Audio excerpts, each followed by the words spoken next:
You won an Oscar for Moonlight. I've never had you on the show. What is that like? What do you remember from? I don't remember much.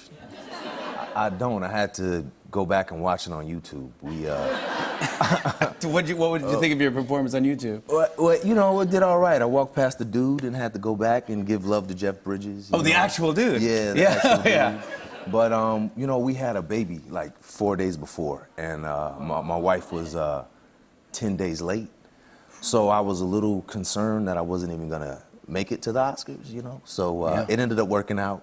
And it was pretty extraordinary, you know, seeing Denzel and, you know, everybody, you know, all the people I really respect and admire. I love the name Mahershala. Yeah. What's the origin of Mahershala? My name is 18 letters long.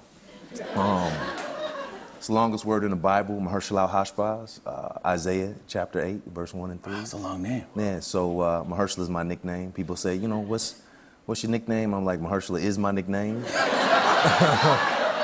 It's a good nickname, yeah. Yeah. Because you also went by a different name at one point. I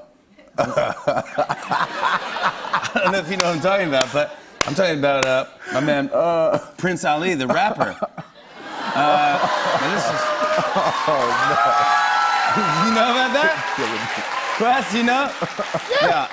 Prince, when did you do this? Well, I'm retired, brother. I'm retired. I'm No, retired. it's not bad. It's not bad. It's just something that happened. That was 2007 we shot that. But you know, early on, like just coming up in the arts and whatnot and being creative, I got a indie deal like in '97, and then we pressed up a bunch of wax, and literally a week later I got into grad school, and I was like, well, I'm gonna go do this thing. And so then I came to New York and really focused on acting. So I kind of let it go, and I knew I had a very clear vision of what I wanted to do as an actor, and I was waiting for the opportunities to catch up with how I saw myself, you know, and so and that took a while, you know. I'm glad you made the right choice, because gosh, I mean, everything we've seen you in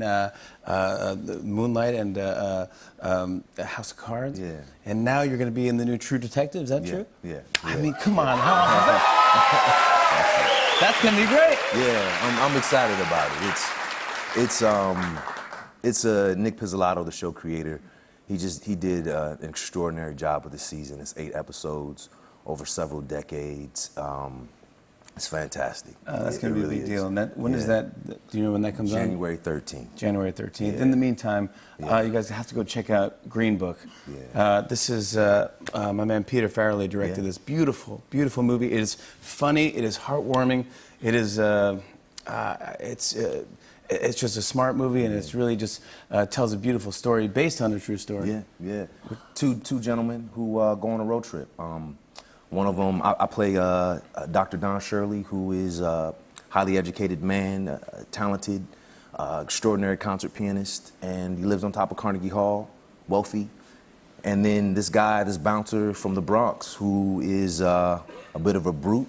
Excuse me. Racist, Hey, yo. Yes. Wait, what's the problem over here? Yes. Want to drive a car? You guys are great, though. Thank you. I saw some line where you said, like, I thought I was making a drama when I started this movie, and then in the middle we started getting some comedy out of it because we just got the chemistry was great. I thought the script pretty much read like a drama, and when I met with Pete, he was like, "Hey, I'm making my first drama." So here it is. I'm excited because you're almost working with a first-time filmmaker with 25 years of experience, you know? And so, but you felt a little tricked, not intentionally, because there was the dynamic between Viggo and myself. I think the dynamic of the characters, excuse me, I think there's more comedy than was initially on the page. Yeah, so you feel the chemistry. We were having to pull back from the comedy a bit to make sure that we kept it in the zone of having that balance between the dramatic elements and the comedy. There's some tough scenes in there. I mean, this is set in the 60s in America.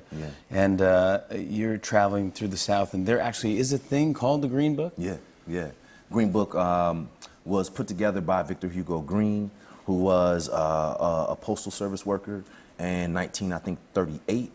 And he basically, it was essentially like a Rolodex or a reference book for anywhere black people could get gas, could eat, could sleep. And it was basically a book and a guide on how to survive the South if you were black. Well, you learn from each other, and it becomes really a good buddy movie, kind of like you guys you see two very different people end up come becoming- together. Yeah. And we need that in this country Yeah, right now. So yeah. yeah, it's cool. On and on and on. I said, and it's on and on and on.